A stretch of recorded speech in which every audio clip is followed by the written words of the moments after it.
you believe that we started recording right in the middle of 2020 with all of the COVID and lockdowns going on around us, unable to meet up? So like many a young gentleman, we turned to the internet for our entertainment. Tried to find a place where we could meet up and talk about the good, the bad, and that time that Stu saw a pelican on the canal. In order to facilitate our dreams of answering all of the big questions in film, and after a few attempts at recording via other methods to various levels of success, we found Zencastr, a super easy web-based one-stop shop for recording. Log in and you're ready to record in a matter of seconds. It doesn't take a tech genius to get high quality audio or video. And on top of that, the one time we have had an issue, the fact that the multi-layered backups are stored locally means it's easily fixed all in browser. There are plenty of tools you need when you start podcasting, so let Zencastr take that headache away, as it offers a place to record, edit and distribute all from one website. Any lazy bones Jones can pick up and play and have studio quality audio or 4K video put out for the world to see when using Zencastr. Go to zencastr.com/pricing and use our code CAGEFIGHTING and you'll get 30% off your first month of any Zencastr paid plan. We want you to have the same easy experiences we do for all our podcasting and content needs. It's time to share your story.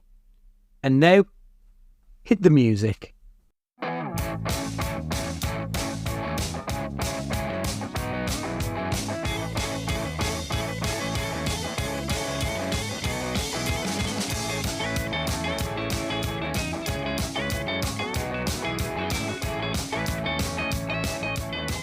Hello and welcome to Cage Fighting. It's going to be the final part of Star Wars Summer. It's your main man, Andy Gillard here. Hope everybody's keeping well in the world right now. Hello, everyone. So you noticed there was no little story going on today. Nothing bad happened to me in any way, shape or form. So yes, hello, everyone. Because it's Star Wars, we've got Ed here for the final part of the trilogy of episodes about trilogies. Evening, Ed? Evening. No, the reason there's no preamble to this is because the lads have been waiting for me to get back from London. I had one of the dreaded bus replacement services dropped on my head at about an hour before my train was due to leave, and I've just got back in, got changed, and then jumped on. So these lads are actually staying up late for me, so I appreciate it. It's all right. We're kind of used to doing Cage Fighting after dark. When he used to do this, it was like 11:30 at night every week. Yeah, it's just standard. But I mean, that fucking sucks. That does. I mean, it's never good to get a replacement bus, but I didn't realise you were coming back from London with it. Gee. Yeah, that's what there was some problem in Northampton, and there was no other way around it. So there was about 4 or 5 trains that were affected, but because I'd picked a specific one and paid for a specific ticket to get more from work, because they give you a budget, I bought the cheapest ticket, couldn't change it.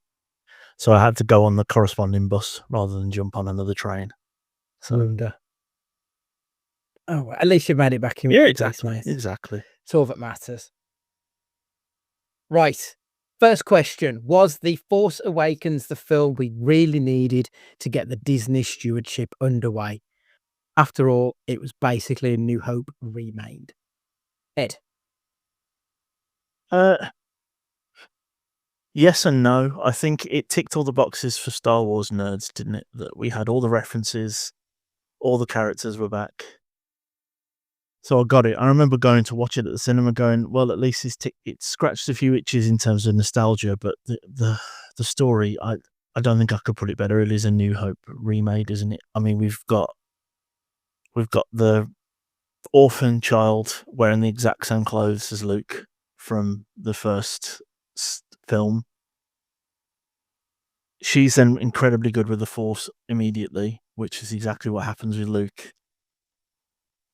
I get why they did it, but it sums up the Disneyfication of the whole trilogy, doesn't it? I think this one, you go straight into it with, here's everything, all singing, all dancing. We've ticked off all the boxes, a bit like what they've done with Marvel. You know, we've got everything you could possibly want in this one film. It's not an interesting film. So it's not what we wanted, but I think it's probably what we were going to, or everyone with a brain probably knew this is what we were going to get. Yeah. Stu, what do you think? I really like this Stefan. But remember that the trailers for it though, and how excited we were, and can you feel it and all that stuff. And I thought, this is proper. This is not wankery anymore. This is proper Star Wars again, and we got Star Wars again. And I wasn't really bothered because it was Star Wars again. And I didn't think about it until later on, like a few weeks later when it was mentioned. So it's like beat for beat. I went, oh yeah, it is. Mm. But then there's been Beverly Hills Cop 2 is the same as the first one. Home Alone 2 is the same as Home Alone. Mm. It's all, they've all got exactly the like beats to meet. So, well, after dark. Yeah, there we go. It's almost 11 o'clock, everybody. But yeah, I really enjoyed it, and the whole thing, like Jakku and all that stuff, and it even got me to play Battlefield, Battlefront, whichever one it was, Star Wars Battlefront. Yeah. Just because that setting was amazing and the graphics at the time was something we hadn't seen before. I thought, yeah, I love this. This is proper. This is back. And that was the first one. I'm surprisingly sure. I think I'm on your side with this one. I think it is exactly the film we needed, because as the old heads, the ones who were there, who grew up with the original series and then were given that absolute steamer of a fucking trilogy with the prequels, we needed something to pull us back on side. So rather than trying to reinvent the wheel, they just gave us the wheel again. And I think that's absolutely fine. And then you've also got the newer kids coming to it who get to see why we fell in love with Star Wars with the original. So I'm going to steal this line, and Chris, if you're listening, mate, apologies. This is an arm around your shoulder and say, come on, remember this. This is the good stuff. And I think this is what we needed, because we've been let down before. All this film had to be was like 3 stars. That's all it needed to be. It just needed to be fine. It needed to remind you of what you loved about Star Wars. And it needed to just like kind of push the prequels behind the sofa and say, oh, forget about them. They don't really matter. We're here for the good shit, lads. This is what we need. So yeah, I think The Force Awakens was exactly what we needed. And I think Abrams was the man for the job as well. I don't think he's later on. I think he's the man for the job here because he does know nostalgia. And whilst I'm not a huge nostalgia fan, it works in this case for me. Mm-hmm. I mean, just to clarify on that point, it is definitely Star Wars being Star Wars again. I've written that in my notes. So I would go with that, definitely. There was no mention of politics in the Senate. And I must admit, that did have me... That's a win immediately. Yeah, exactly. Isn't it? That's already at least a 5 out of 10 without any of the action and all the other stuff. So definitely better. Yeah. Right. Question 2. Finn and Poe, worthy additions to the world or wasted opportunities? Stu? Take them individually, together, however you want. Yeah. Again, Cage wasted after dark there. Yeah, I mean, that is a valid point because there was a whole thing about them two being a couple, wasn't there? There was the fan fiction and all that stuff. The whole thing about him a stormtrooper switching sides, being pretty unique, and you think, okay, yeah, great. We haven't seen this, something we actually haven't seen before or really even considered. And the fact that he's black as well, you think, oh yeah, okay, you can get black stormtroopers now. They're not silly clones. They're not they're not just people who've joined up. It's all a bit different, but the same. And in Force Awakens, I thought Finn, especially, I thought Finn was brilliant in that one. Poe not so much, but I thought, well, okay, this is just something. It's an introduction to him, really. We know who these characters are kind of based around. We're playing the hits and the variations on a theme. We're going to get more of him in the second and the third. Didn't really work out that way. Mm-hmm. But going on the promise of A Force Awakens, I really like them. I like all of them. I like all 3 of them. I thought they were great in the first one. And then that we'll get to Last Jedi in a minute. But yeah, I think it would have been a lot Poe, not so much because he was never. It was completely wasted. It was pointless. You could have had anyone there, not a decent actor like him. It was completely wasted. But Finn, to start with, anyway, I thought it was a brilliant idea. When you're tacking on that Chinese girl who he's with for no reason other than to sell things in China, which is what she was there for. Pointless. Just ruined completely. We don't need casino planets. The whole thing is stupid. And it just got ruined. We'll get to that. Ed? Yeah, I think they're both. I think, not to try and just say exactly what Stu just said, but yeah, both characters, include Anne Ray, are all welcome additions. You know, we get that. The other thing is as well, the writing in this is so much better than the prequels. So there's no, like, even some of the more forced. Well, you know, there's some forced, you know, wordplay and some forced nods to nostalgia that we probably could have done without. But there's no killing younglings lines, is there, in any of these three? There's no sort of people biting their knuckles. So it's just written a lot better. I think my only real comment, I think, on top of what Stu just said, is we probably don't need Poe. We don't need Han Solo Mark II. I think there could have been a way to finagle Finn to do most of what Poe did in this film. Yeah. And really build on the fact that he was a stormtrooper that turned good.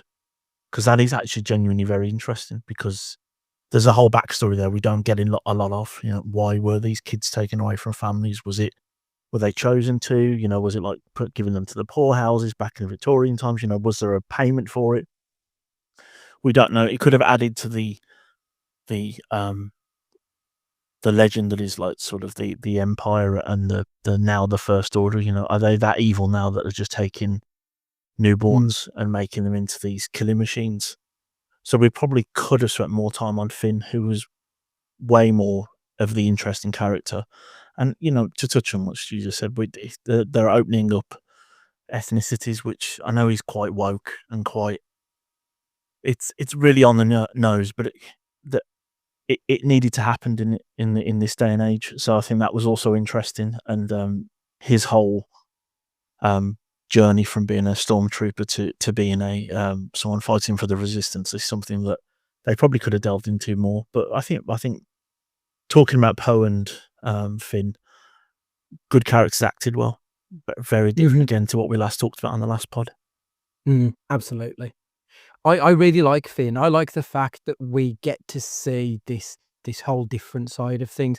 We've moved on from, like you said, the clone bollocks that was going on before. We've now got actual humans in those stormtrooper outfits. Like, it actually humanizes them. It isn't just a case of, I mean, like, I assumed they were robots when I first watched them way back when.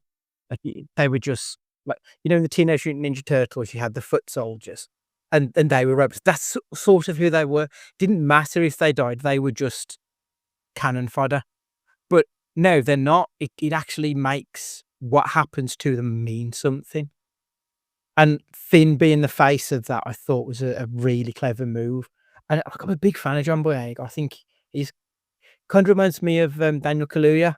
He's just got that charisma that just makes you want to watch whatever he's in. I think he's a very good actor. My big criticism of it really is that I want more of him, because he's so sidelined by the time we get to the third film that, like, I'm sure there's one part where he says that he's got a secret to tell Ray, and then we never find out what the fucking secret is. Nope. I'm like, just give me that. But no. So that's my big criticism. I think he really is a very good addition to the world that became a wasted opportunity by the end of the 9th/3rd film of this trilogy. With Poe, well, I really like Oscar Isaac. He's my boy, Pedro Pascal's boy. So I'm cool with that. That's great. But it feels like they wanted him to be Han too much.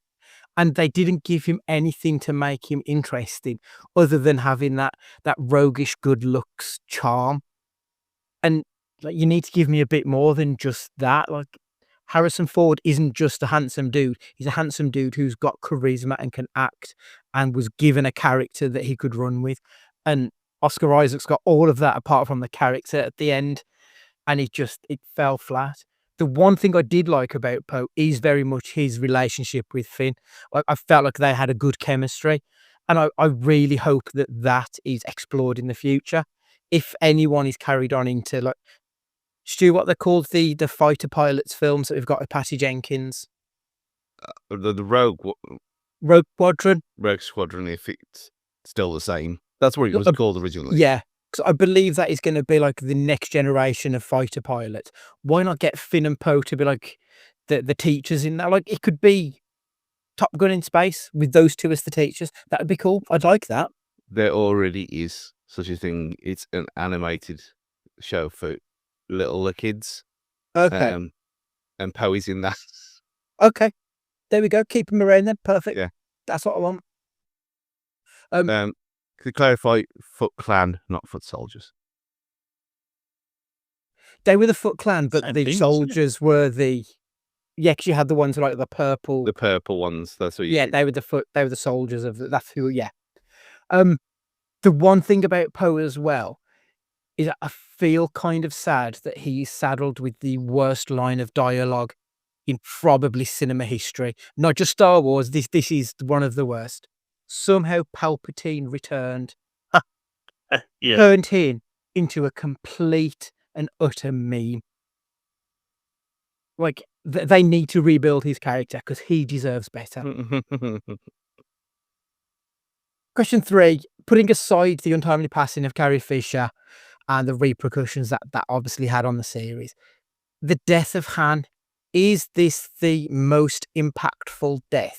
Is this the death which had the emotional heft? We spoke about it last week where we felt like a lot of the deaths was sort of skated over. This one had purpose and we had the reaction. Is this the one? Is this the most important action in the film, do you think, Ed? I'd say so. Yeah, it's the only one, like you say, where we get not just the reason for it. We have the ramifications of it as well afterwards. Obviously, that Han was being sort of surrogate dad to Rey. You know, he was being, he was this man of fiction. Whether or not they handle his character great, because obviously he is what he is by the end of Jedi, and now he's back to being sort of this lone wolf. Well, just with Chewie, he's abandoned his kid and his wife by the looks of it. But no, yeah, there's some heft to this, like you said. I think you put that in the question. That we've got the whole. I remember at the time thinking, "Oh, is this?" I didn't do any spoilers. I did a Stu when it came to this particular film. Stayed away from any trailers and went, they're not going to kill Han, surely. This is Star Wars. You don't kill the main character. You certainly don't kill Harrison Ford. So I remember being shocked by it originally.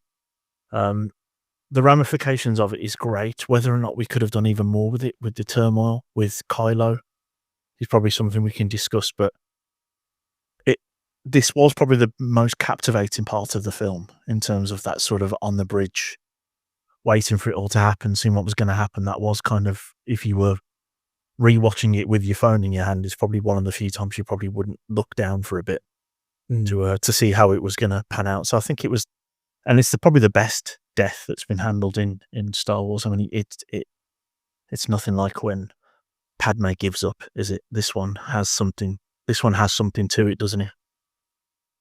It's the first time like a well-rounded character passes, and a well-rounded character we've spent more than one film. I don't count Padme because that was dog shit. That was embarrassing.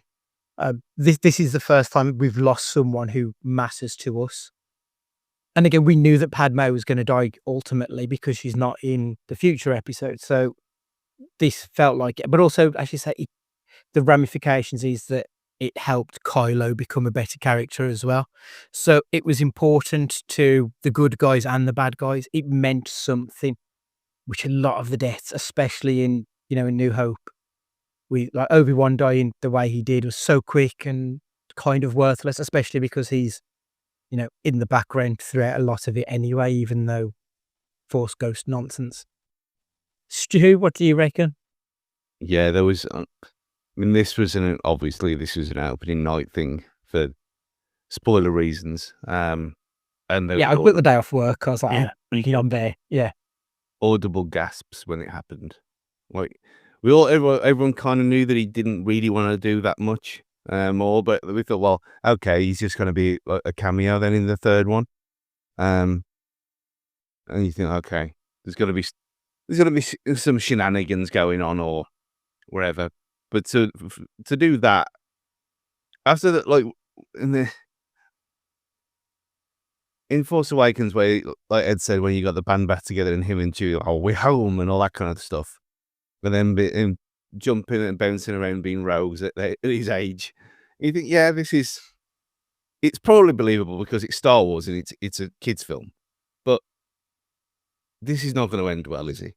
But then to end like that, he's like, wow, okay, great. Just completely unexpected. I don't know if that was me being naive again, but it was. And I thought, wow, they've actually gone there and they've done it. And yeah, because it does, like you said, it does make things, the consequence of that does ripple through afterwards in a way that we didn't know, because obviously it's not a prequel.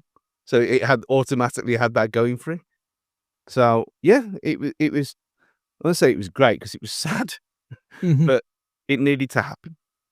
Yeah, completely agree. Totally. Question 4. This is going to be a bit of a two-parter because I feel like you two are going to answer, why is The Last Jedi the most maligned of the series? And I'm just going to defend it. So, Stu, why is The Last Jedi the most maligned of the series? Because it's wank. I hate this film.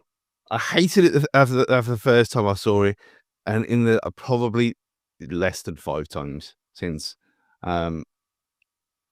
They just completely ruined it all. And I know you're going to say, yeah, well, they took it in its own, they made it its own thing, and they did it its own way. We don't want that. We want to play the hits. We want it our way. And I think because when they do the fucking nostalgia bait, like they did with Rise of Skywalker, it was fucking dreadful, and everyone complained about it. So everyone wants nostalgia until they get it. Everyone complained because it had already been ruined by this nonsense. That the foundations that were there after Force Awakens, everyone was pretty happy. Everyone coming out thinking, yeah, this is probably an 8. Decent, had a good time. And then you go into this and it's so different and so weird. And you think, this is clearly not the same. There's no overall plan to any of this. They're making it up as they go along. There was a plan. Well, you could see where the plan was going. The fact that they had the perfect opportunity to kill off Leia, and then they messed it up because then she could fly through space with her arm out, and people laughed. Every in that screening laughed when that happened. You think this is not what this was intended to do at all. In fairness, because I remember that, and it doesn't look great, that scene. I'm glad they didn't kill Leia at that point when Carrie Fisher had died in the real world. That would have been horrendous if they'd killed her off in the first 10 minutes in that fashion. So, I mean, I know that's a slight different argument, but I am glad they didn't do it that way.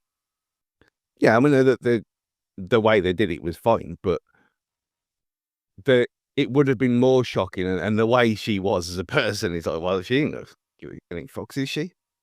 If she's dead or not. She was great, to be fair, yeah.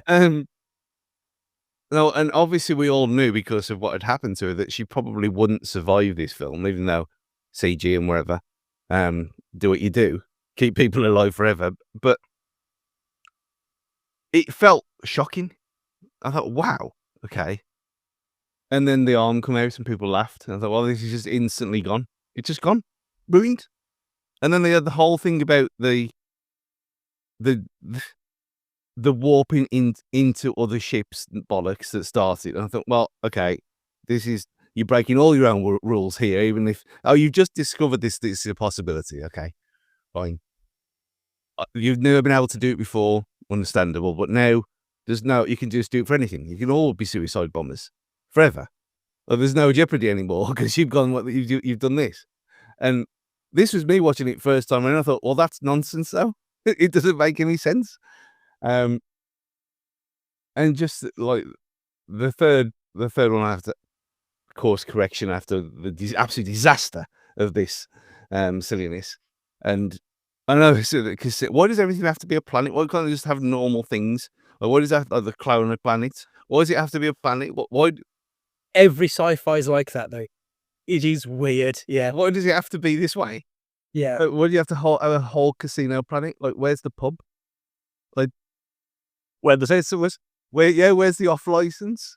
Where'd you have a Chinese in the well, you had a Chinese in Phantom Menace with a start, but no, it just no.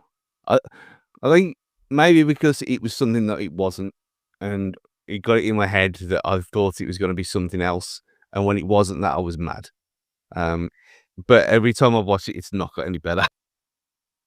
Do you remember when we had a conversation post Game of Thrones complaining about the fans didn't like it because they wanted something that they weren't given? That's precisely what you've just done there. Yeah. Like, No, I know. fully, isn't it? It's the fan entitlement, I think, a big issue with the film. Ed, anything to add or agree, disagree? I agree, it is wank. But the worst part about it for me is, well, Stu's touched on the suicide bombing, which is a trope that they take well into the third and final film of this trilogy, which we'll talk about shortly, where they just bring something in now that you can now do. But it's the really, really egregious thing for me in this film is this really over-the-top, long-winded, longest ever chase in sci-fi history. This, if we keep at this rate, they're on 6 whatever left of their fuel tanks. Just shoot them. Just speed up. Why is it this perfect parallel with how fast these speeders, these massive ships can do from the First Order? They can only just about keep up with these rebels. No, put your foot down. Put your foot down, Edward Elizabeth Hitler. Why is Adrian Edmondson in this? That was the other thing I wanted to bring up. All the random cameos from people. Both princes are in this. Harry and William are rolled out of stormtroopers in this. You've got the start of Hugh Grant's in the next one, haven't you? You've got basically a who's who of British TV and film stars that are Daniel Craig's in. He's one of the stormtroopers in the first one, isn't he? I think. Yeah, because he's got has he got 007 on his number as well? But he had a bow tie with the Tom Trevor outfit. It just, the whole thing takes away from everything we just talked about was good from the first one. We're talking about character development, which we didn't have with the prequels. We've got all these characters, and you've got Luke being a bitch. Again, playing to his type, that's what he did in the first 3 films, isn't he? But he's just there moping on, like Stu said, this island all by himself. There's just a random island, which looks like North Wales in the summer, with all the rain and everything. There's just not enough heft to it. And there's so many, look, Domhnall Gleeson, what a waste of a character Hux is, by the way. Not evil enough, too whingy. I preferred him as Mr. McGregor from the Peter Rabbit films. What his play, it's a way. He's another baddie that isn't developed because they're desperate to have all these things going off at once when they need to be narrowing down. There's too many B, C, and D plots for me in this film, and it all just that chase. It's like the first Austin Powers movie, isn't it? When he's rolled over by the steamroller and he's going no for ages, and there's no need for it. That's a parody, but in this, it's the main plot point behind trying to get away from these Star Destroyers. It's just that part for me really doesn't hold up. That's the ticking time bomb of this film. We're all getting down to where will they get to wherever they got to get to, and it's not very well written or well plotted out. It is like you say, the driving force of it is kind of convoluted. It doesn't necessarily need it, but there has to be something to drive the plot along. It's not ideal, but I think it is what it is, and they were clearly going somewhere with it for the future, which was then obviously just completely scrapped when Johnson dropped out of doing the third part, having done the second. Some of the things I will be defending. Canto Bight. a lot of folks say it's pointless because obviously the mission fails when they get there, and that it was just a way to kill time in the film. But that's not true. That is not true. That mission was there in order to show us more about Finn and the bond that he's getting with Rose. It's to amplify their characters and how they are connecting. It was important for character points, not necessarily for plot points. But also there is a plot issue within there because when they meet DJ? Yes, the hacker. He's DJ, the hacker, yeah. Yeah. When they meet DJ and he tells them about, because they're trying to stop the sales of weapons to the First Order, but he makes a point of, we don't just sell to them, we also sell to the Resistance. This is a case of showing that the world is not just black and white. And that is so much more interesting than pretty much anything else. Because Star Wars is very much a black versus white kind of a thing. It's quite literally in the original trilogy, black versus white. When you look at what Luke is seen in wearing, and then you see Darth Vader, that's not where we are anymore. There's shades of grey in it. That was the point of Canto Bight. It was to just round the world out, and it was showing that it's basically survival versus death, which is a theme throughout this whole series of films. The criticisms of Luke. This is not an inconsistent showing of Luke Skywalker. Luke Skywalker, as you said, Ed, he's always been a bit of a whiny little bitch. Yeah, he's a sulking only child like me. Same. Exactly the same. Right, Luke is not the same person we left in 1983. He's battle scarred. He has literally seen the evil that ravaged his universe. He now sees that in Ben. He has reverted back to his training from Obi-Wan and Yoda. When he was with Obi-Wan and Yoda, they didn't want him to redeem Vader. It wasn't about bringing Annie back from the dark side. That's what he wanted. They just wanted him to kill him.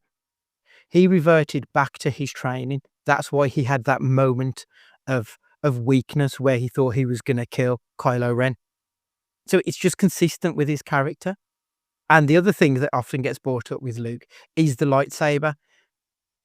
At the end of Return of the Jedi, when Palpatine hands in the lightsaber to finish off Darth Vader and join him on the dark side, what does Luke Skywalker do? He rejects the weapon. He throws the weapon away. Luke Skywalker doesn't want anything to do with violence at this point. He's seen what it turned him into and why he had to leave. So he doesn't now want to embrace the weapon that almost made him kill his nephew. Again, it's just consistent with the character. The criticisms of it, I don't think are reasonable, if I'm perfectly honest. This is the best looking film of the bunch by a fucking country mile. Like, if you look at the color schemes and like the wanky technical side of things in filmmaking, this is far superior to anything else. The fight scene between the Knights of Ren, Kylo Ren, and Snoke is gorgeous. It is absolutely stunning. It's one of the best fight scenes I think I've seen in anything from a visual aspect. It is absolutely incredible. I'm going to come on to something else a little bit later. I'm not really going to touch on the nobody thing of it all with Rey, because that's coming up in a later question. I think that The Last Jedi is incorrectly maligned. I think it's what you said. People wanted one thing, they were given something else. They didn't like what they were given because they wanted what they had. They wanted Empire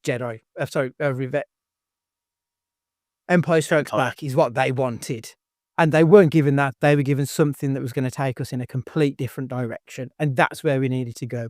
We didn't just need exactly the same film that we've already seen before.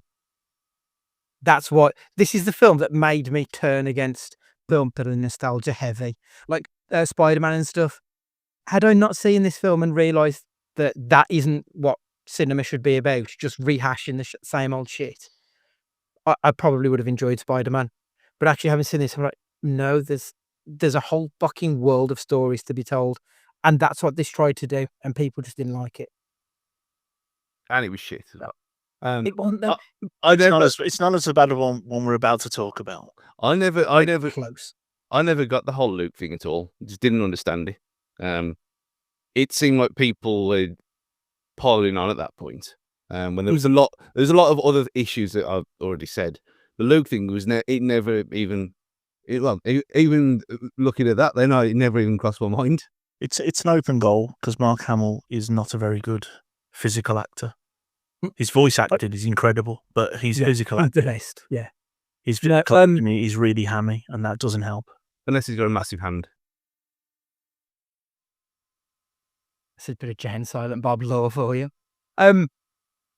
That's the one thing is because Mark Hamill had questioned Rian Johnson over his use of Luke through the film. He said that's not what Luke would do.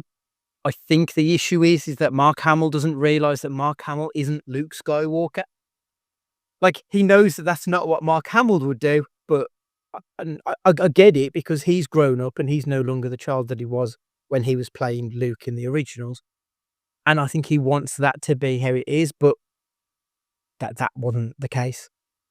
I think the whole Snoke thing pissed me off as well because it was this weird kind of holographic thing that it was like, okay, this is going to be the big bad.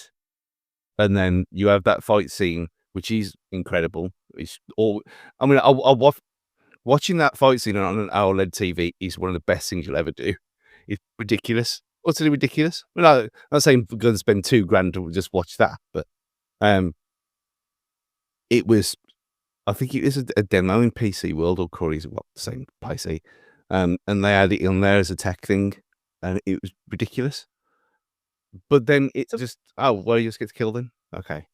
So the whole thing of the first one where he's this menacing overlord and he's just another foot soldier. It's just another thing. But isn't that better? So he was, to all intents and purposes, he was Palpatine to Kylo Ren's Vader. But Kylo Ren's human. He's got ambitions. He wants to be the leader. So he just takes Snoke out. So we all think, it's going to be Snoke. No, it's not. This is setting Kylo Ren up as the big bad. Which he then horribly handled. So if anything, I think, like, at the time, I was stunned. I mean, that was proper open mouth shit when I was watching. I wasn't get killed. Because we've seen these films. We think he's going to be Palpatine, blah, blah, blah. And like, no. Kylo Ren is going to be Palpatine. He's going to be the big bastard in all this.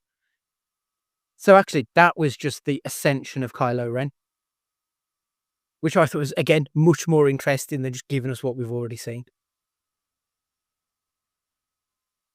Speaking of Kylo Ren, question 5 is, Kylo Ren, Darth Vader clone or a more rounded character? Stu, what do you think of Kylo Ren? Daddy issues. Yeah, they're very different, and different enough as well. I think the whole symbolism of the crushed helmet and thinking, this is his idol, and he's got his little shrine as well, that was a bit shit. But again, what are you going to do? You got to show that helmet anyway, regardless of what you're doing. So again, the idea was brilliant. And the whole lightsaber with the little things coming out, which would just cut your hand off every time you moved it. But again, it didn't wait to happen. Health and safety. It looked cool, so it doesn't matter. But and obviously he's great anyway. He's great in most things he's ever in. So he wasn't wasted in these films for me. And it was interesting and it was different enough that character wasn't just a retread. It was something else. And I think it was probably underused, like the whole Knights of Ren stuff. If we'd had another 25, 35 minutes on that with them, I thought, that would have been great.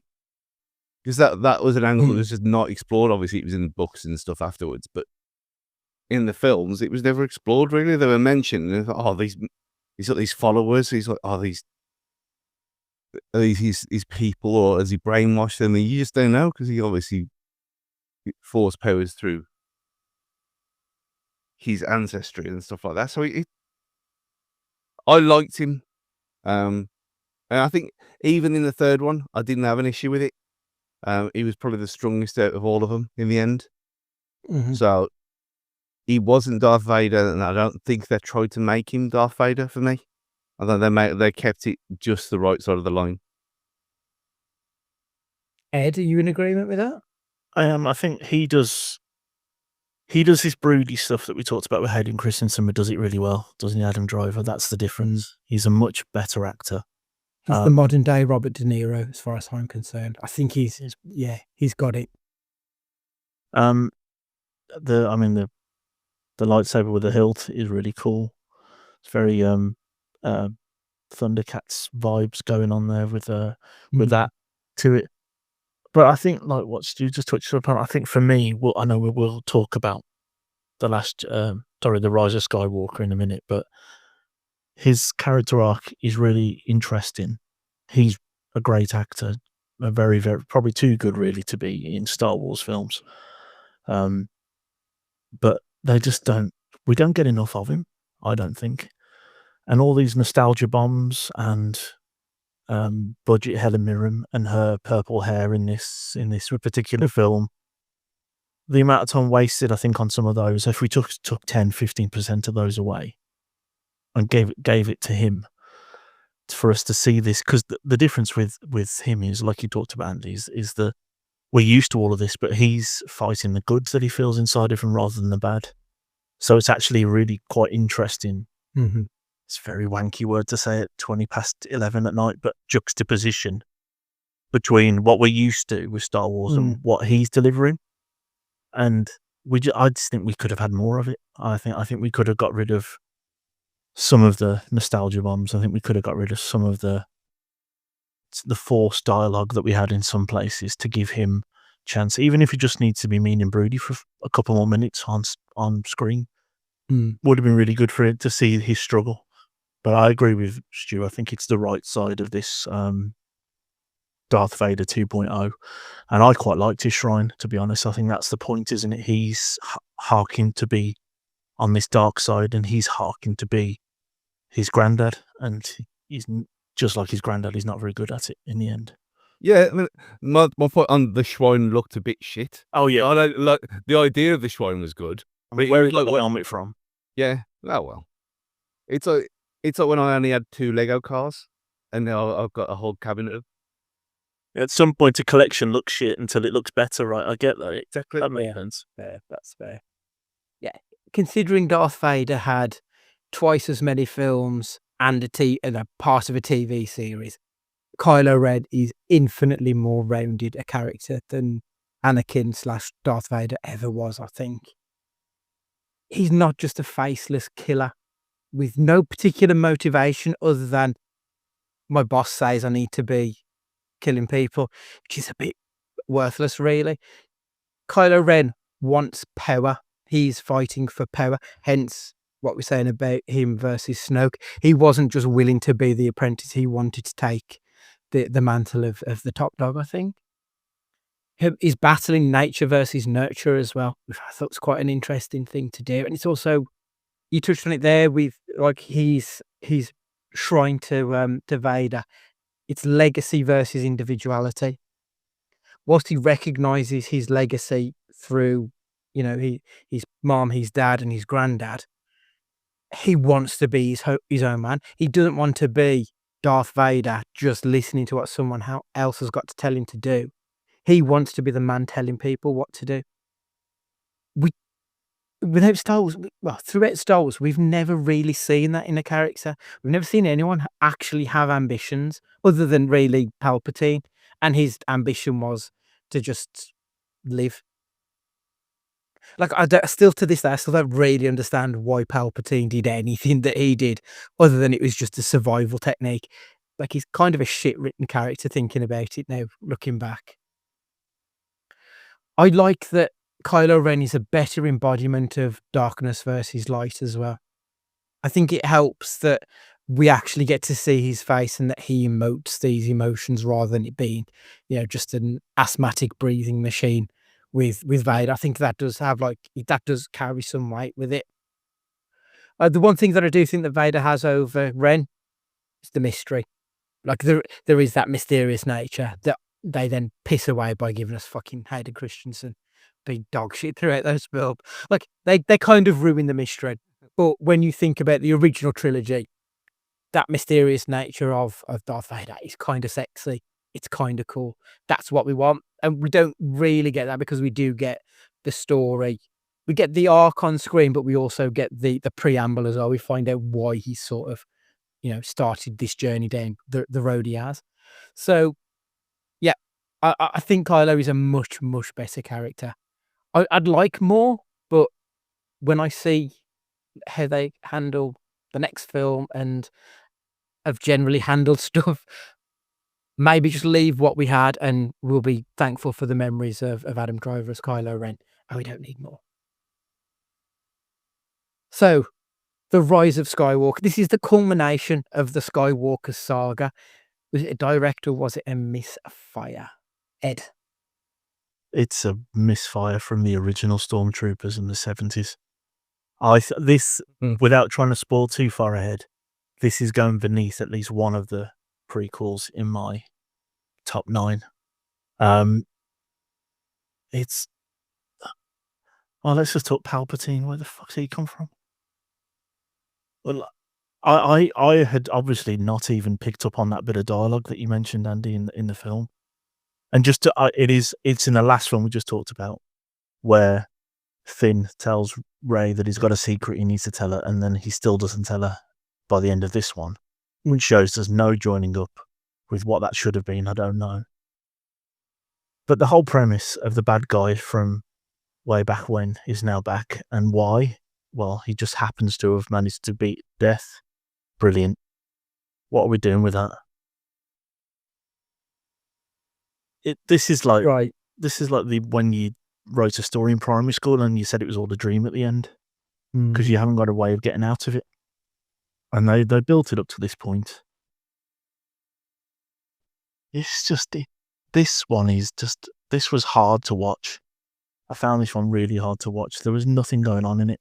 And probably the only other thing I'll mention that Stu touched on just with the suicide bombers in the last one, how can all of a sudden the Force save people? Where's that come from?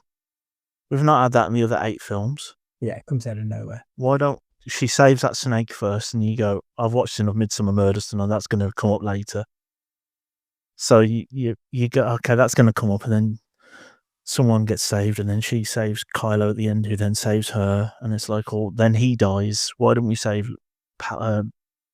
Why didn't we save Obi-Wan? Why didn't we save Yoda? It just makes a mockery of all of the rest of the films by just bringing in this plot point, which we didn't need. It's just, you can tell this has been written on the hoof of losing the writer for the last 2. We don't have that joined up feeling. And Palpatine, I was Snoke, I was Vader, I was this. Oh, no, you weren't. Because you just weren't. Where have you come from all of a sudden? And it's just, yeah, I'm sure we'll dip into why. But this one for me was the worst handled of all the new ones. And it's, yeah, like I say, it's going to go below at least one of the prequels for me. I think after setting up everything they did in The Last Jedi, it spent so long trying to undo what had been done. And whether or not you liked what there was done in The Last Jedi, it was done. So go with it. Instead, they spent so much time trying to pick apart. And we'll get to Rey, but having her being the child of nobodies and then go, nah, it's Palpatine because reasons. Yeah, we need to tie it all together somewhere. Yeah, it was a bad look, and it made those in charge look like they didn't have a fucking clue what they were doing with this series at this point.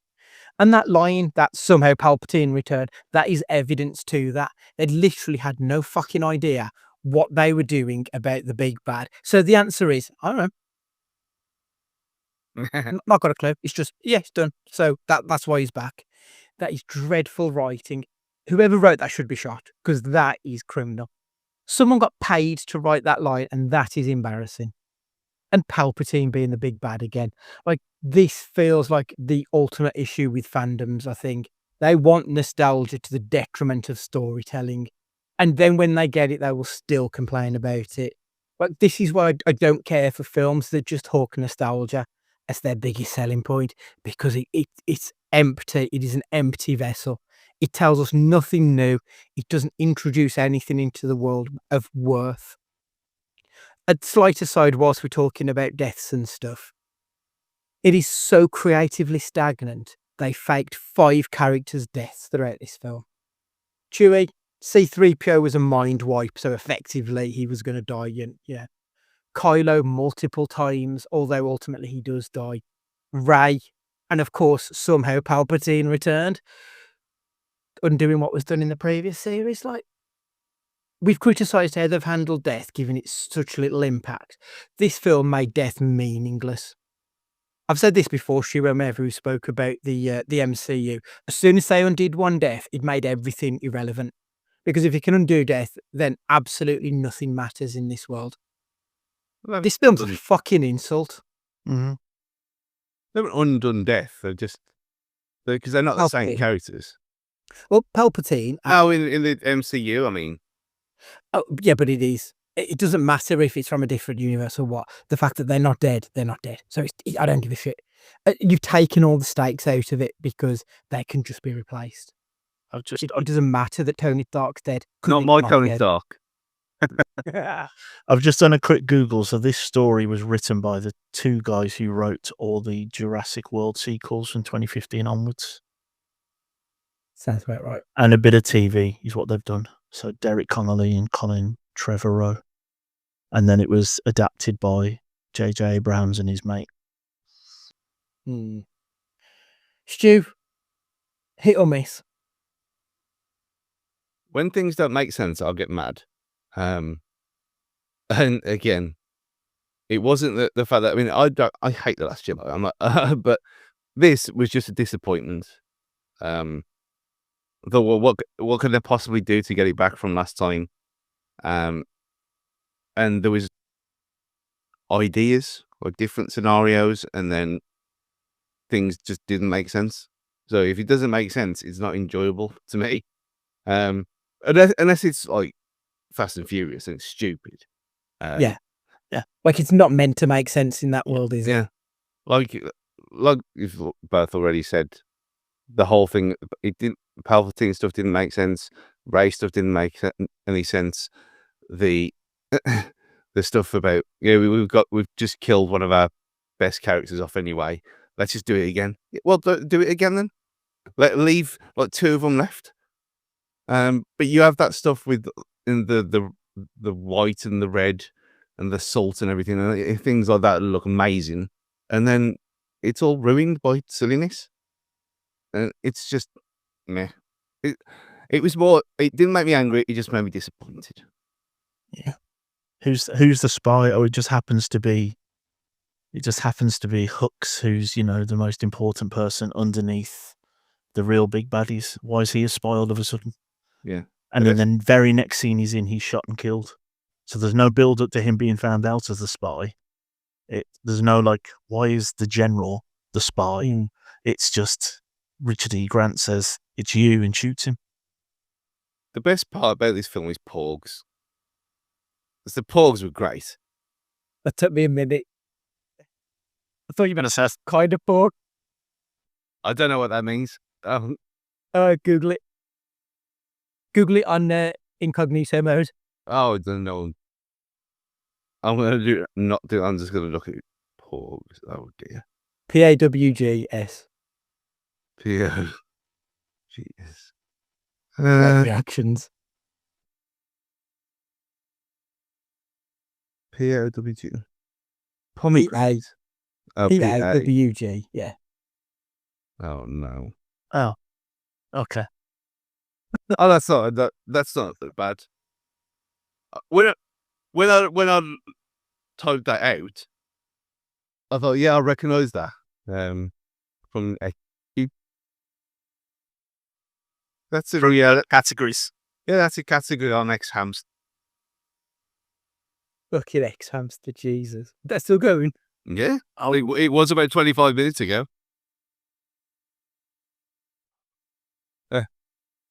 And that would have made a lot more sense if Rey was on there and OnlyFans than being the Grand Rush of Palpatine. So there we are. Speaking of Rey, nobody or the most important person in the galaxy. Stu.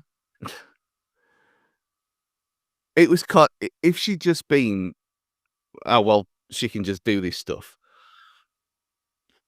then it would have been different, wouldn't it? But everyone, the whole thing was through all of this was who she related to. She's got to be related to someone because everyone's in this entire galaxy. Everyone knows everyone still.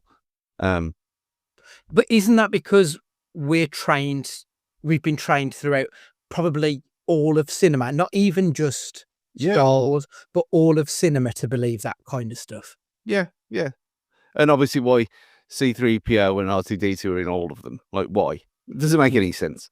So you kind of, you get this whole time. I remember when she's on the, sitting on the wreck of the Star Destroyer in Force Awakens again, which is obviously the best film of the three. And how cool that looks, she's a scavenger and everything, but she's got a bit about her. It would have just been, she's just got a bit about her because the Force chooses who it wants. Great. That makes a lot more sense than what we got. And again, it was like, okay. It was just a bit silly. And like, none of it made any sense. Well, why would she be? So if she's that, then who's her actual parents? And no. Nobody. It makes as much sense as somehow Palpatine returned, doesn't it? That's where we are with this trilogy, I think. And they had nothing else, so why not? Ed? I mean, who's banging Palpatine in the first place to make his son? I know power's probably sexy for some people, but yeah, no, she would have been a lot better with just, she happened to be born. I'd have bought more that she was born when the stars were in the right alignment and the midi-chlorians were, hit her for some reason, or a Jedi died and their spirit went to her or something. I would have been much better than that than this Palpatine bullshit. Because even if Palpatine has to arrive from somewhere, does it need to be his granddaughter that he fights with? Can't it just be another good versus evil? We don't need another family tie-in. We've had enough now. It adds nothing, does it, really? She doesn't know him. It's not like she grew up with him and realised, hang on, Granddaddy brought around the Christmas presents was actually the Emperor all along. So it's not like she's been betrayed by him. It was more she was more interesting of a character when she came from nothing, which is what we like Luke for. Mm-hmm. And then you get the drip feed of him, but that made sense at that point because we didn't have this big world. We just didn't need it. But I think she's a really good character. I think this spoils how well her character is. The fact that we can glaze over the fact that she can do the Force within the first 5 minutes of finding out what it is and doing the Obi-Wan trick of saying that, I'm okay with it because we saw Luke dissimilar, we saw Anakin dissimilar, so it's not too when the realms of possibility. When you're overly strong in the Force, that's fine. You can leave that be because otherwise you've got 7 montages of them doing stuff in forests, haven't you? Which would just be just as much boring as it happening really quickly. I think she plays the character well. She seems like a pretty decent actress. Came from nowhere, a bit like Mark Hamill originally as well. She'd done a few TV things in a quick Google before I jumped on. So she wasn't exactly well known. She's a really good character that they just don't handle very well, especially with this third film, where she seems to be in and amongst everything, but not really useful. It just kind of happens to her, doesn't it? She seems to be in the way rather than getting in the way. Yeah.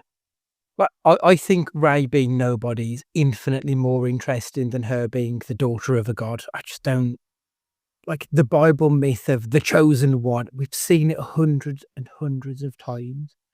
It's been done to death. Like we saw Neo and Harry Potter and even fucking Luke Skywalker. Like, why do we need more of it? We don't. And the idea that someone only means something because they're part of a legacy or, there's a prophecy written about them. It's so utterly bereft of creativity that it quite literally goes back to Jesus H. Christ himself. It's nonsense and we just need to stop that shit. There is a reason that things that subvert genre are much more interesting because we're so used to the genre that we want something fresh. And she was a fascinating character until they made her a messiah, at which point, as we just said, stuff happens to her. They've turned her into, as I said, the daughter of God, and then she's just kind of there. when she could have been you or I. Like, it was genuinely interesting to figure out how she stood toe to toe with the best of them. For it to just be, oh Jesus shit, it's insulting the intelligence of the audience. I think as she said, I think Daisy Ridley, I think she's a very good actor. She played the part well for 2 films. And it's just that third film, and we could say this about every single one of the characters, and we probably have, the characters that we've mentioned so far. They've all been underserved by that absolute abortion of a film that was, what do you call it? Rise of Skywalker. The tropes even go down to the fact that everyone from all the Jedis ever speak to her for the last 5 minutes. They've got an Yeah. Alec Guinness sound alike from AI. You've got Obi-Wan, both versions coming through. You've got Yoda talking backwards because he has to. Qui-Gon rocks up. It's like, did we need that as well? That again takes it away from it being her. That means it's all these blokes behind her that's actually really doing it all. Oh, and Leia. I hate this fucking. Yeah, it's not very good. It's not. Question 8. Ultimately, was the sequel series a good addition to the world, or was it just another example of Disney dipping into the hashtag content of it all? The quantity over quality just to fill up space on their streaming service. Ed, could we have done without this? No, because we needed to redress the balance in the Force that the prequels caused. We needed something better than what they left us with, didn't we? So, no, we needed it. Whether or not we needed as much of it, I don't know. But what Disney have got out of it now is you've got 5 or 6 more characters you can develop with prequels, with cartoons. So they're always going to do it. We can have more on Finn. You can more on Poe. You could even still do more on Chewie if you really wanted to. But I think the biggest reason why we definitely needed them is what Stu said right at the top of this episode, which is it gave us some semblance of Star Wars being back. This isn't, House of Commons commentary, which we've had in the prequels. Is it? We've got good-looking lightsaber battles. We've got good-looking battles in space. We've got characters that have come out of nowhere that kind of are intriguing. I want to know more about Finn. I want to know more about Kylo, what his growing up was like with Han and Leia. I want to see what caused him to be more interested in the dark side. So it's interesting, but I think to answer your question, we needed it just to get rid of the bad taste of the prequels. Jim? Yeah. Even just having Force Awakens on its own was needed because it's a good film. And it is, like Ed said, and obviously you are giving the next generation of people something beloved. And like when it comes to the ratings in a bit, I love The Force Awakens. It's it's one of the films from that era. I know it's only got 10 years or so ago. That I've probably watched more than anything else because I'll watch it over and over again. And I did ever see it from the moment I first saw it, and obviously what we'd seen in the cinema Star Wars wise was not great, at best. So this being what it was and living up to the trailer, when trailers weren't ruined all the time, it was worth it. And obviously there was no streaming service to pucker up to then either before all this stuff. So what it's turned into, but I'll give that next year. But for now, yeah, we needed more. We needed something else that wasn't CGI monsters. And we needed practical effects again. And I think that's why people liked Force Awakens so much, because it felt and looked a lot like what we're used to. And it worked. It just went so far off the rails, it's unbelievable. But yeah, needed. Yeah. The finale is so bad, but I enjoyed the journey up until it, and we did need it, I think, because we didn't need it because the 6th film, or the episode 6, did end quite nicely. We didn't need it, but at the same time, we wanted it. There was still an appetite there for it. So I am glad that we got it for all the good, bad, and indifferent that I feel towards the series. I am glad it came out ultimately. I do think Disney have probably gone a little bit overboard with a lot of the TV series, and there is just a bit too much of the hashtag content of it all. It's making it difficult to give a shit about it because it's at a tipping point where there's too much to keep up with. It's the Marvel, I don't want homework. I just want to jump into a film if I can. And it's reaching that point a little bit, which is disheartening. But that said, I've read a couple of the bits of, because Star Wars comic book series moved from Dark Horse Comics to Marvel around the same time that Disney bought it, because obviously Disney owned both. And some of those stories have been good, especially the stuff by Kieran Gillen, who is from Shrewsbury, like a local lad who's writing for Darth Vader. And he's got some really interesting stories out there. They've done a great job of fleshing out the universe and making it interesting, which, a lot of the filmmakers have kind of struggled with. I'm glad we've got it. I hope that we never get to see anything as bad as episode 9 again, though, because I think that might ruin it for me. Right then, same question as we've had the last couple of weeks for the 9th. Rank the films. Ed, do you want to go first, mate? Yeah, so I think I said this on the last one, if there was 10, I'd put Attack of the Clones there, but I can't, so it's 9. Then I think I'm going to say Phantom Menace. Then I'm going to say Rise of Skywalker. And then this is where it gets difficult. I think The Last Jedi, then I think I might do in terms of then Revenge of the Sith. The Force Awakens is better than the original 3. So Jedi is 3, New Hope is 2, and Empire Strikes Back is 1. Super. Stu? Obviously, Attack of the Clones. I just thought, no, we've done it already. Attack of the Clones, Last Jedi, Rise of Skywalker, Phantom Menace, Episode 3, New Hope. I know this is controversial. Force Awakens is my third favorite Star Wars film of these 9. And then Jedi and Empire Strikes Back, number 1. I'm quite surprised.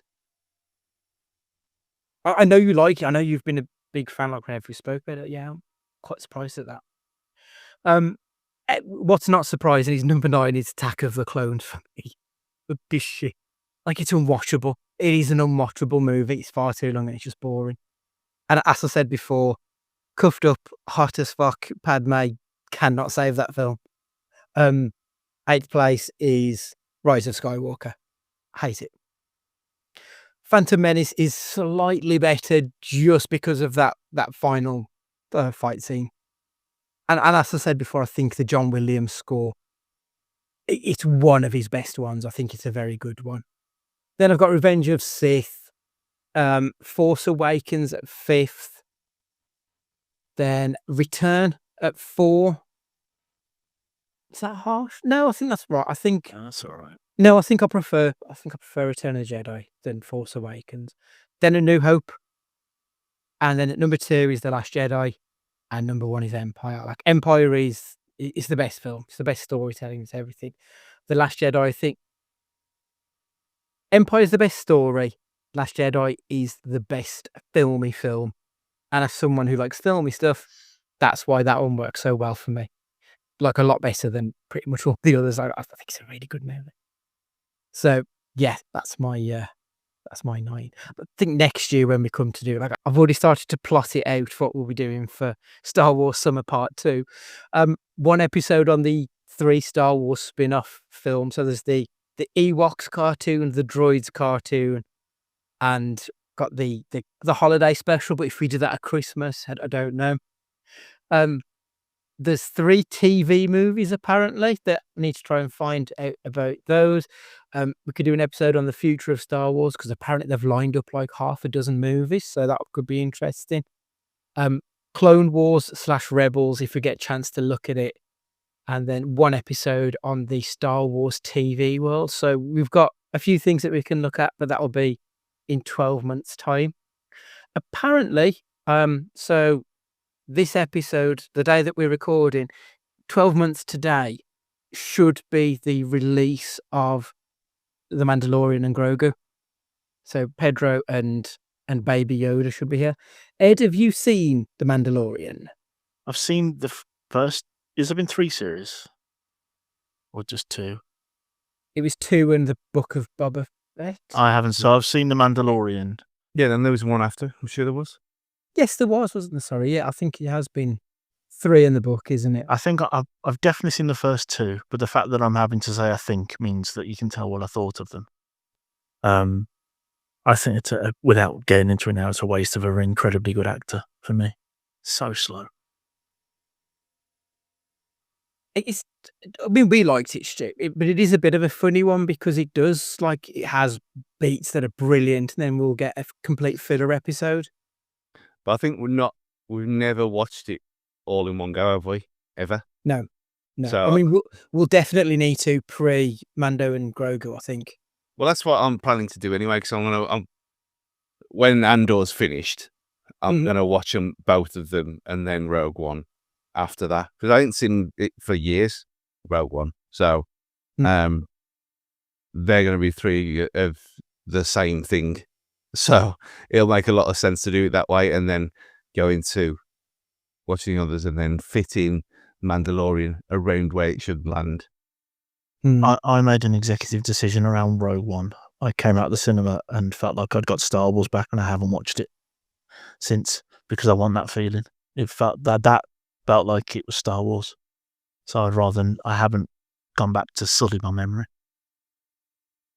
I think I've seen it once since the cinema. I'm sure it's on my BBC after Match of the Day or something like that. I think that's the only other time I've seen it. And it was still great on a second viewing, to be fair. Although I did see a still the other day on Twitter. Someone put the Princess Leia at the end of Rogue One, and it looks horrific. Like, it didn't look great at the time. And looking at it now, you're like, okay, we should 100% have stopped doing the dead people. Or I mean, I don't think she was dead at that point, was she? I think that was just a case of she was obviously younger at that point in the story, but it looked horrific. But yeah, I wouldn't mind seeing them.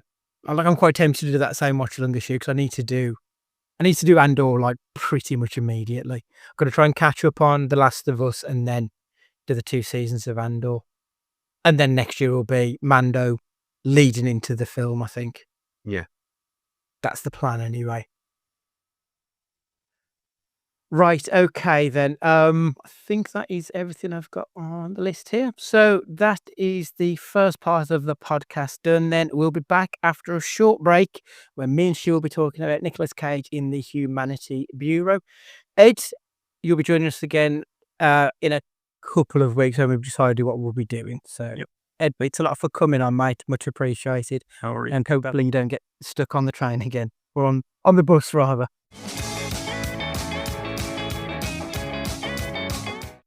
Welcome back to the second part of the podcast. We're here to discuss Nicolas Cage in the Humanity Bureau.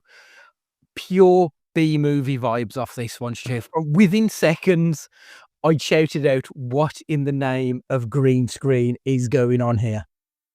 I mean, when I was moaning about the speeder bikes last week, in Return of the Jedi, and I'm thinking, well, they should have fixed that in 97.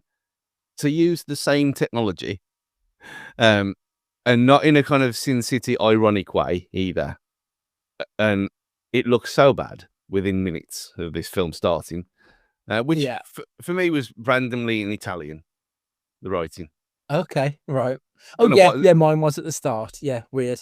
I had to get the first time I've ever used Google Translate with camera, and he just did it on the screen. It was great.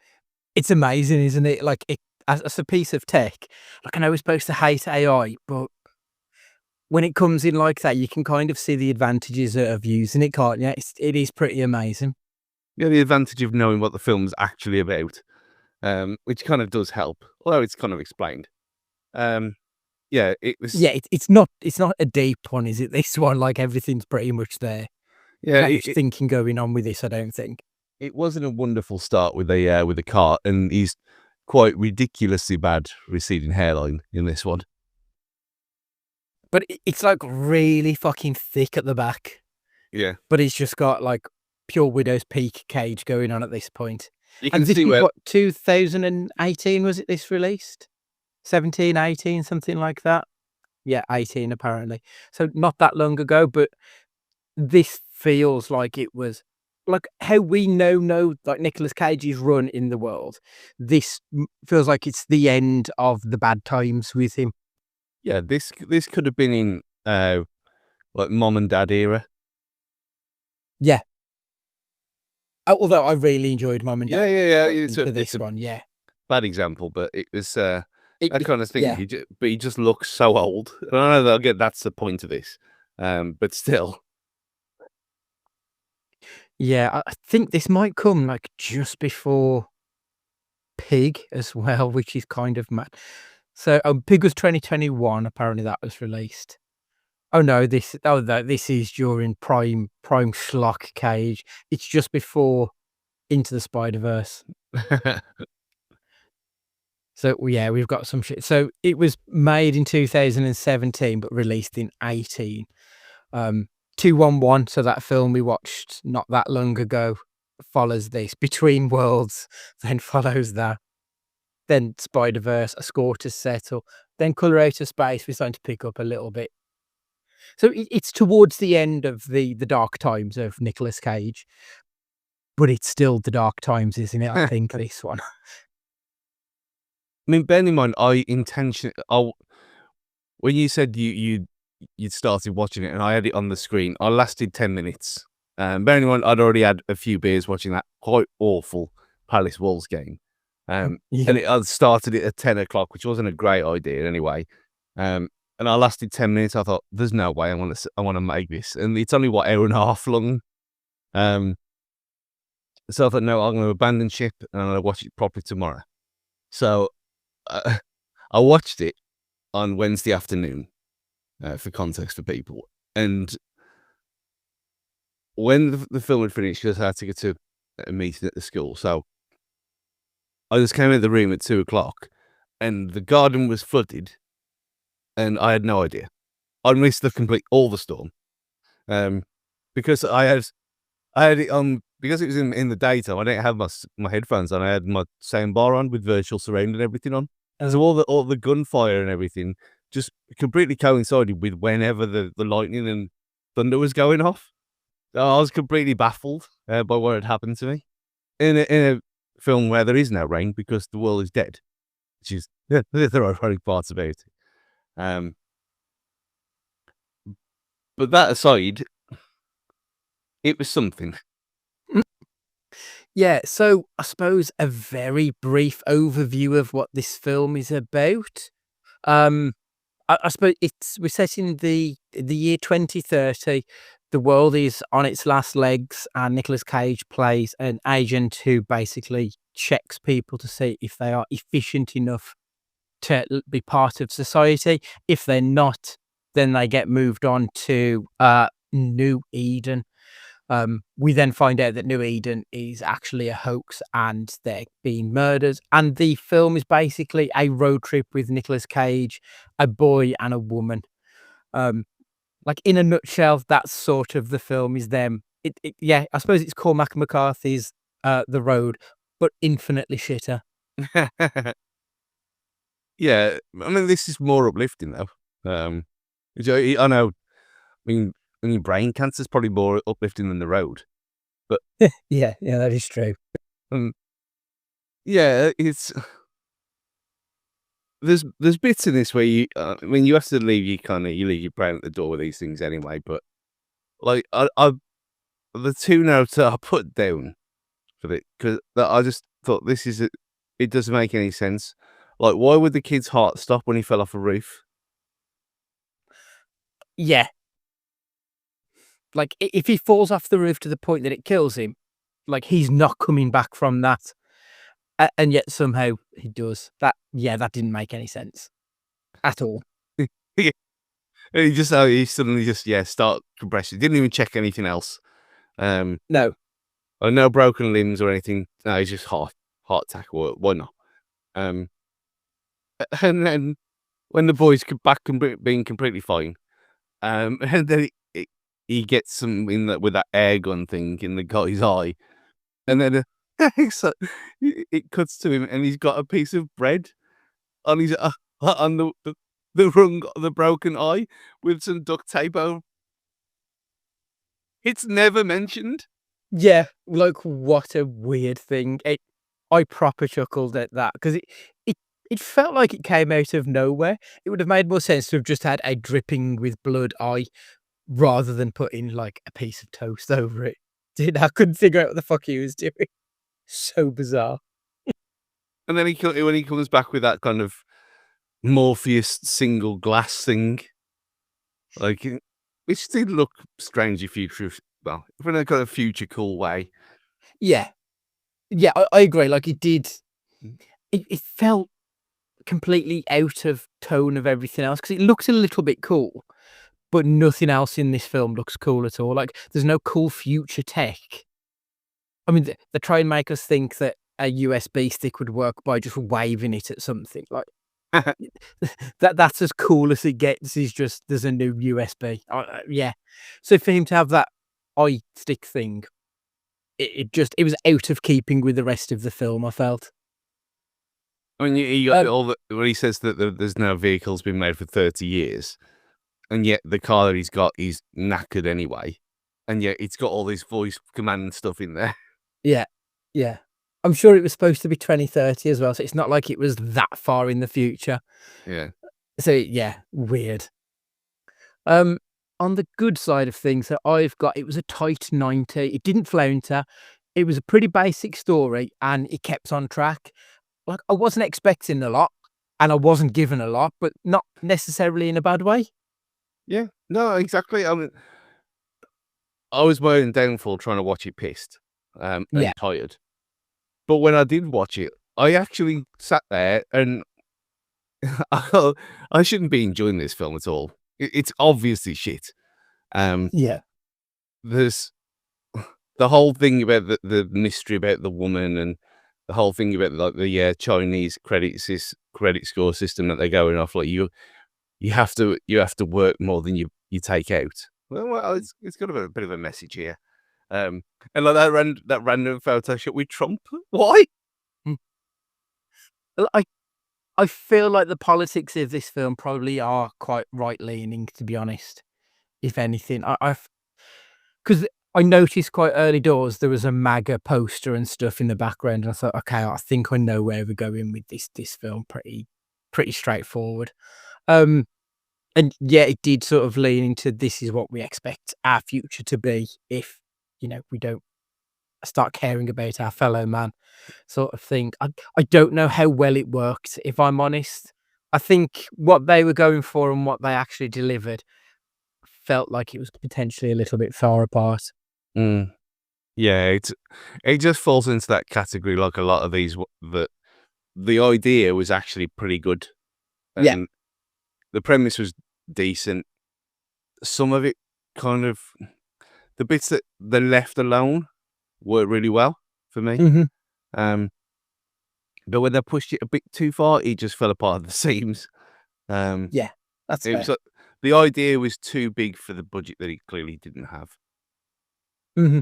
Yeah, I mean, like, I've got 2 notes on what you've said. I quite liked the premise of the world, people having to demonstrate their worth to society so that the world can continue to work, and that how, of course, the scum basically bastardize it and bend it to their own will, which I think is what the Humanity Bureau did.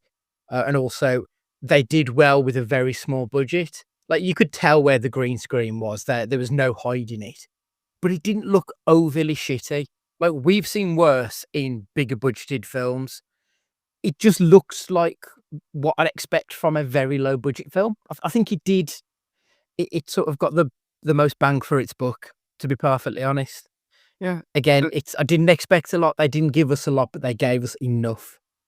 And the only real problem I had with it visually was the bits in the car, because it was so jarring compared to everything else.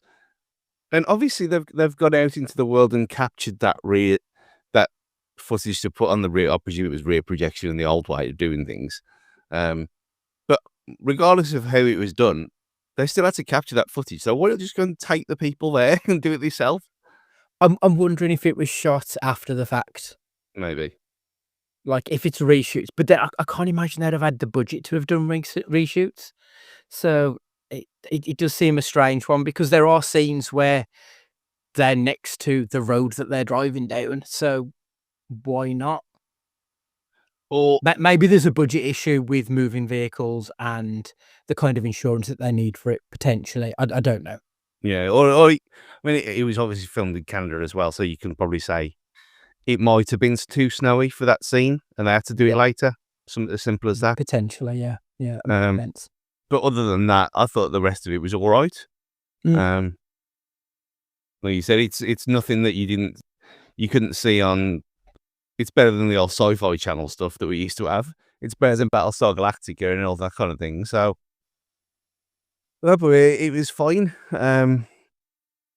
It was just, it was one of them, because it's so weird and because it's got a unique name. It's not one I'm going to forget. Yeah, I know what you mean. Like I was been looking through the list, so I've again just trying to plot out what we've got left to watch. And I was looking through the list, and I was like, I have absolutely no recollection of so many films, just instantly forgettable. Like, they've got titles that mean nothing, and the films themselves don't even particularly ring a bell. Like Kill Chain, took me a minute to remember which one that one was, because there's a few that sort of fit in with a similar title. It's the one where he's in like South America or something, and there's a group of mercenaries descend on the hotel that he works at, and he's trying to save the hot woman in the red dress. Oh yes. That was fun. That one. It was absolutely fine, but there's a lot of those films Yeah. when I'm looking through the list that I'm just like, you're gonna have to read it to me because I don't remember. I mean, even A Score to Settle, is that one ex-enforcer of a local. I think that's the one we watched fairly recently, and there's just so many of them. I'm like, I don't remember these films, especially from this period, because they're just instantly forgettable. But I don't think this one will be. No, No. because it's got that going for it, that it's a bit quirky and it's a bit strange. And not in like Pay the Ghost, that is shit. Mhm. But it's But all these years later, I still remember most of it. Yeah. yeah, you still remember it all. And like that thing that we again, like whatever it was called last week, that stupid Korean one, Bangkok Dangerous. Bangkok Dangerous. Yes, To check the notes because I'd forgot it already. Yeah. it's been literally a week, and Yeah. it's gone. Horrific. Yeah, it was fine. Again, spoilers for the end of the film. There you are. There's your warning. I I mean, didn't it's say better. that. No one's going to watch this movie. No, No. you've had your time. I didn't expect that at all. No. I was shocked. The bloodbath came out of nowhere because it's been pretty PG throughout. Like, I don't even remember any particular swear words or anything going on. Everything is kind of safe throughout this film. So for it to end with a bloodbath, yeah, that came out of left field somewhat. And then the kid just being orphaned.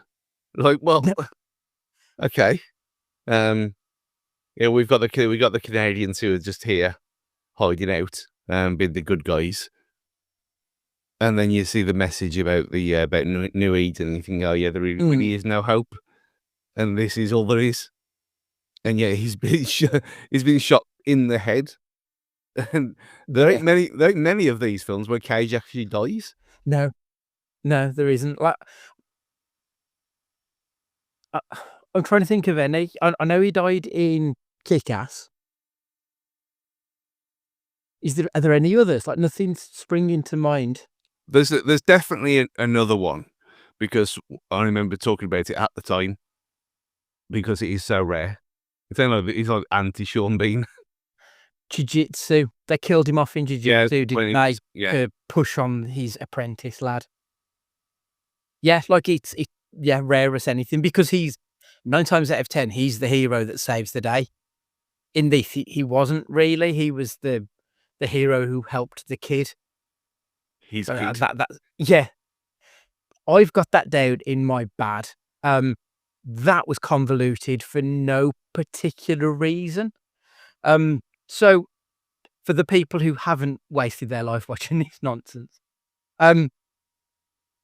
So it turns out the woman whom we are introduced to as the kid's mom was actually not the kid's mom. She accidentally killed the kid's mom and then decided that she was going to raise the child as her own. We then find out that Cage knew the mom. They had a romance, and Cage got her knocked up, to which this kid is his. So he finds out that his kid is now living with another woman, and we don't find out until like 2/3 of the way through the film. So they sort of explained why Cage spared them when he was doing their audit, that it was a case of he reminded him of his family. He just wanted to be good. And he found out this horrendous shit about New Eden. So there is a reason for it to happen. You don't need to add in this convoluted nonsense that they did, this beat around the bush to figure out that he's the kid's dad. And it didn't really change anything. And correct me if I'm wrong, but he never even tells the kid that he's his dad, does he? No, it doesn't. And I think the only reason is for that cool last shot of the film to make any sense at all, or to give it a double meaning. Yeah. Because it feels kind of pointless. Yeah, it's like because he shows no inkling of knowing that either. No. Until like 2/3 of the way through it, and then he's mine, or she tells him that I can't remember. It was literally yesterday, but yeah, it's like, okay, well, this is your job. You were just about to be promoted. You can't have been just auditing these same people forever, because they would have known who you are, and there isn't many people left. So how have you been here before? And like, he has that thing, that interaction with him with a gun and everything, and he's and then I did like that about, and that'll be one of my good points as well. How they do flesh it out, and it's convincing, like the whole wearing the shoes thing to make him look like they're doing well for themselves. Yeah, that was quite a clever little thing that they showed. Yeah, but other than that ending, which is, I know you said you had to watch it again to kind of get it. I mean, I took it as they're deliberately showing that kid because he's obviously, if he's his son, then he's going to look like him as a kid himself. That's what I thought it was. And that, this is obviously, there is no lakes left, as they were saying all along. Everything is destitute and dead. And this is just a case of, okay. Has the kid found paradise? Or is it just a flashback? I think the whole point of that whole arc was just to give you a bit of a payoff like that. There's something to talk about at the end. Yeah, I think that would probably make more sense than anything else in this film, to be honest, because it didn't land for me, that bit. Another bad I've got, they didn't try anything with this film. It's so paint by numbers. Like, it's a B movie, which is fine, so you expect it to be, leaning into the genre, but they didn't try and subvert anything. Like, everything was just what you would come to expect from a dystopian near future film. And it did make it a little bit boring, I thought. Like, for a film that's 90 minutes long, the middle bit did sag a bit. Like, there was too much time in the car talking and not enough world building, almost. Yeah, no, the bits like where he's pissing about with the matches as well. You think, well, if surely you can't waste anything in this world while you're just being a little twat. It made no sense. And then for him not to say anything to him either while he was doing it, and then the random bit where his eye falls out and he's it rolls down under the thing just as a way for him to escape, and then his little underling finds the eye and gives it him, and he's like, why? Why is this here? Like, the whole point of him seems to be like comic relief, but it's Mm. not really mentioned at all. Very weird. One thing I've noticed as well during this period of time of Cage, and not just this film, it does feel like he's doing a lot of films with people who are like, they feel like they're first timers. They may not be, but we've got this film, we've got him doing 211, which we spoke about, Looking Glass, which is coming up next time out. Between what so many films feel like Nick Cage is the only proper. Let's be honest, he is literally an Oscar-winning actor, and everyone else sort of feels like lifetime actors. And it's making it stand out like a sore thumb, to be perfectly honest. That is taking away somewhat from the films.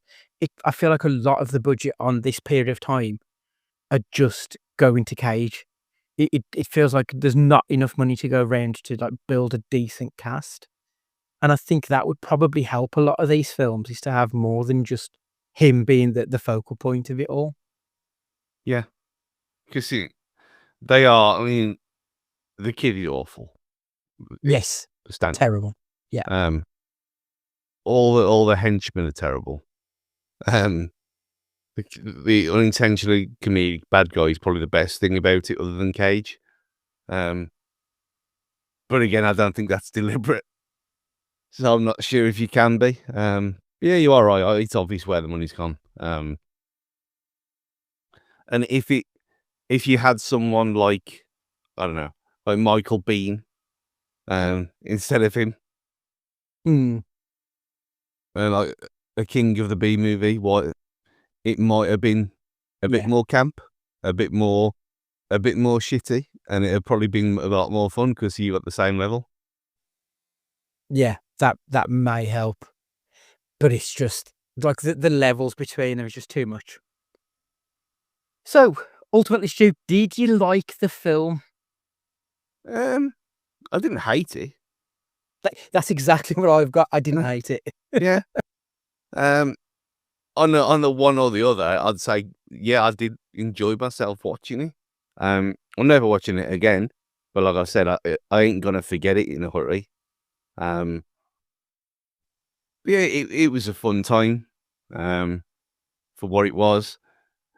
As soon as you saw that opening shot after the Italian words, again, not explained, that you knew what you were in for, and it's like, okay, this is one of these, and that was fine then. I had no problem. Yeah. What's this? So it's not pretending to be something it's not. That's fair. I've got literally what I've got written down here, Stu. I didn't hate it. I don't think that's enough to say that I liked it. I will never go out of my way to watch this film again. But if it was on TV and there was nothing else available, I might watch it. Like it's not. I know that's a very low bar to put on this film, but it's better than staring into space. Like that's sort of where we are with this movie. It wasn't bad. Yeah. Like some of the ones we've watched over the last few weeks, I would rather stare at nothing because they were terrible. But with this one, no, this was a film that I've seen, and that's about as good as it can get. But because it's binary, I guess I'm just gonna have to say, yeah, it was fine. Cage good, Cage bad. Yeah, I thought it was actually all right. It's not in his top 10 by any stretch of the imagination, but it's very middle of the road. But he seemed to care about this one for some reason. He did give it his go, didn't he? Like you could see that he was interested and he wasn't phoning it in like he was. Again, Bangkok Dangerous is quite the difference to this one. So yeah. Yeah, he did. So yeah, on the good scale. I've got good feels like a strong word. He was competent. Yeah, I don't think he needed to be good because, you know, yeah, he would probably have outshone the film. But yeah, he was fine. Yeah, it's fine. If you enjoyed the Humanity Bureau, you may also like what you got, Stu. I mean, I had got The Road on there, but that's for bad reasons. Shutter Island, we mentioned it a few weeks ago. Mm. Bit similar, similar vibes to that. Yeah, But Minority Report, I haven't seen that for years. It's a good film, that is. yeah, like future tech, questionable ideas, thoughts on humanity and what it is really to be human, and what is a precon, all that stuff. Yeah, Mm. just watch Minority Report anyway. It's good. Yeah. Yeah, absolutely. I've gone with the road trip aspect of it, but a very different type of road trip. Have you seen Sightseers? It's a British black comedy directed by Ben Wheatley, who did Kill Listerfield in England, Into the Earth. It's written and starring Alice Lowe from Garth Marenghi and Hot Fuzz and Steve Oram. A couple embark on a caravan holiday across the UK. What starts as a sightseeing trip quickly turns into a violent spree as the couple kill people they meet along the way who happen to annoy them. Yeah, it's got Tony Way in. I think I have seen this.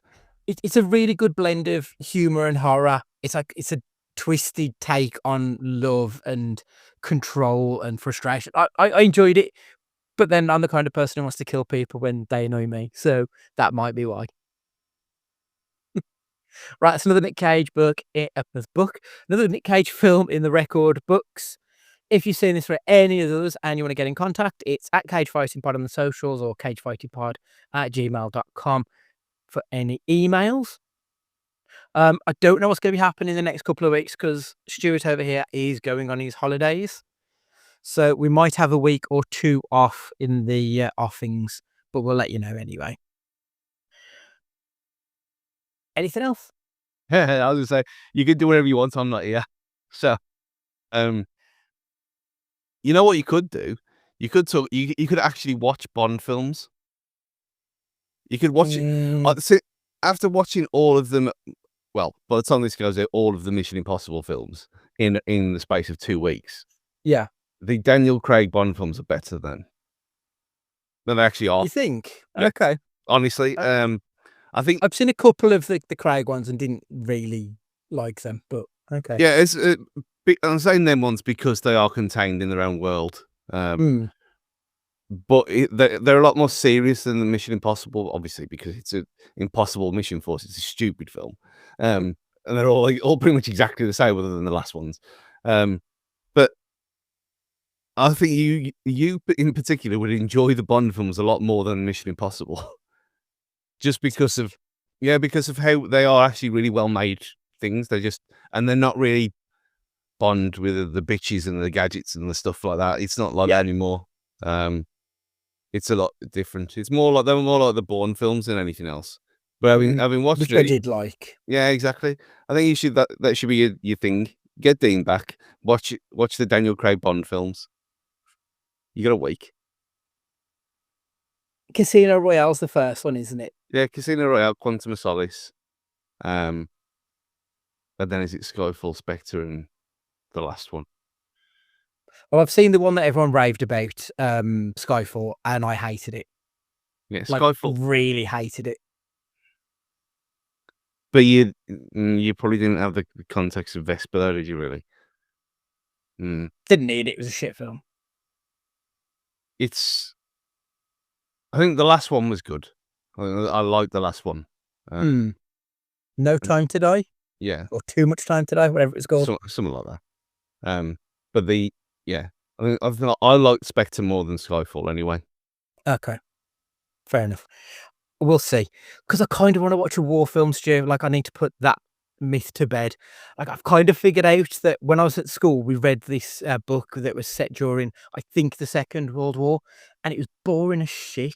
And I think I kind of associated that with war films because I'm at the point now where pretty much every war film I like, I kind of enjoy. So I think that's where it's come from. I think I've figured out the root of my trauma. Well, you've obviously seen Saving Private Ryan, so you can't do that. You know what? Watch Band of Brothers. Yeah, it's not a bad idea, to be fair. Just watch Make a couple of notes and we'll see what comes along. Yeah. Because to be fair, we're going to have to, we've got some time that we need to fill up at the end of the year, so it might be a case of you present the podcast and we'll talk about Band of Brothers, something like that, maybe at the end of the year. Yeah. But I'll make a few notes anyway, see what we come out with. Anyway, Stu, do you want to say goodbye? Yeah, goodbye, everyone. If I die in an earthquake on Crete, which has happened today, glorious. Yeah, it's been fun. Goodbye. It's goodbye from me too. And remember, be excellent to each other.